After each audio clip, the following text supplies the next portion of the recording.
হবে। তাদের পরে 5 ওয়াক্ত নামাজ ফরজ হয়ে গেল। মসজিদে আজান হয়ে যায়, আজান হবার সঙ্গে সঙ্গে আমার উম্মতেরা তারা ওযু করবে, নামাজের আগে ওযু করবে। ও আমার আয়েশা, যারা 5 ওয়াক্ত ওলিদের দোয়াটা বড় জিনিস, তবে না আল্লাহ নবীকে পাবেন। বন্ধু খবরদার আমার দোস্তেরা, মসজিদের কাতার ভারী করো, 5 ওয়াক্ত নামাজ পড়ো, আল্লাহর নামাজ আদায় করো।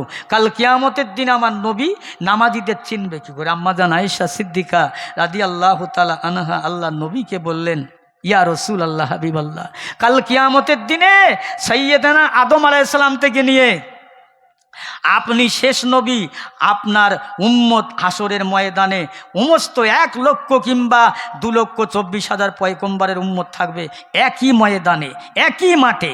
আপনার উম্মতকে আপনি কিভাবে চিনবেন? আম্মাজান জিজ্ঞাসা করছেন আমার নবীজিকে। আমার নবী বলছেন, আয়েশা ঠিক প্রশ্ন করেছো। আয়েশা বলো তো, আচ্ছা 1000 কালো ঘোড়ার মধ্যে যদি 2000 সাদা ঘোড়া ছেড়ে দেওয়া যায়, আয়েশা ও সাদা ঘোড়াগুলো কালোর মধ্যে থেকে দেখে বেছে খুঁটে নেওয়া যাবে কি না? জি হ্যাঁ ইয়া রাসূলুল্লাহ।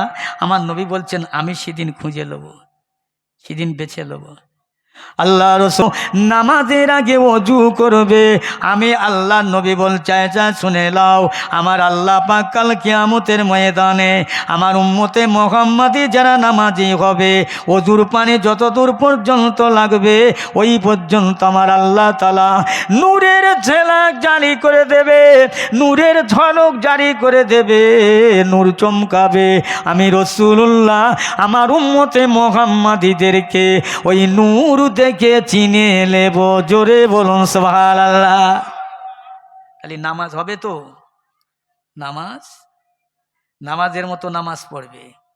নামাজের মধ্যে অনেক কথা আসে মনে, কত কাজ কাম করছে, নামাজের কথা মনে হয় না।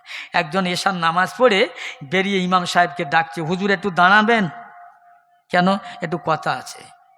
তো বলো, হুজুর আজকের এশার ফরজ নামাজ ক রাকাত পড়েছেন? বলে কেন 4 রাকাত? বলছে না 2 রাকাত হয়েছে। সবাই বলছে না 4 রাকাতে, বলছে না 2 রাকাত।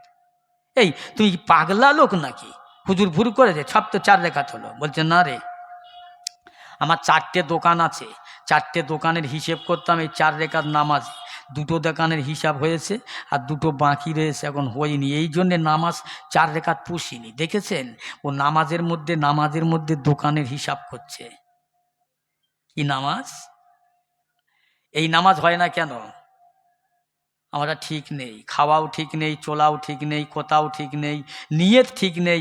নামাজের মধ্যে গিয়ে যত কথা মনে হয়, দোকানের হিসেবের কথা মনে হয়, হ্যাঁ দুনিয়াদারি কথা সব এসে সামনে দাঁড়ায়। আমার মেজি হুজুর কেবলা বলতেন, বাবা যে মানুষটা হাল চষে, ওই হাল চষা মানুষটার মন এদিক ওদিক যায় না বাবা। কলকাতায় যায়, বাংলাদেশে যায়, এদিক ওদিক যায়, কিন্তু হাল চষা ঠিক হয়, তবে ভালো করে হালটা চষা শিখবে, হুজুর বলতেন। তো নামাজের মধ্যে বহু কথা মনে আসে, স্মরণ হয়, তার মধ্যে নামাজ তো হয়। জোরে বলেন না সুবহানাল্লাহ। নামাজ তো হয়, বুঝলেন আমার ভাইরা। আমি সেই কথাই যা বলছিলাম যে দুনিয়া ছাড়তে হবে। বাপ মা যাদের আছে, বাপ মা দোয়ালিও লেখাচ্ছে, যদি সবে বাপ মা যাদের আছে, বাপ মার খিদমত করো, বাপ মার সেবা করো। দরুদ শরীফ আল্লাহুম্মা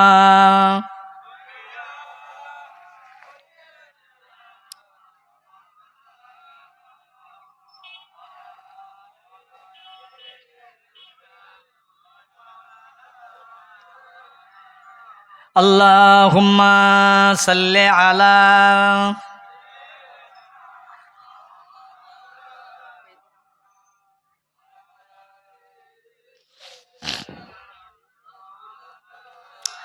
পেয়ারা হাজিরিন, আমার ভাইরা, আমার দোস্তেরা, সংক্ষেপ করব হুজুর আসা পর্যন্ত। আমি যেটা বলতে চাচ্ছিলাম, জি দুনিয়ায় পৃথিবীতে সব থেকে মায়ার মানুষ, বয়ার মানুষ, ভালোবাসার মানুষ আমাদের জন্যে কে? আমাদের জন্যে সব থেকে ভালোবাসার মানুষ হলো আমাদের জনম দুঃখিনী মা, গর্ভধারিণী মা, জনকদাতা পিতা। জোরে বলুন না সুবহানাল্লাহ।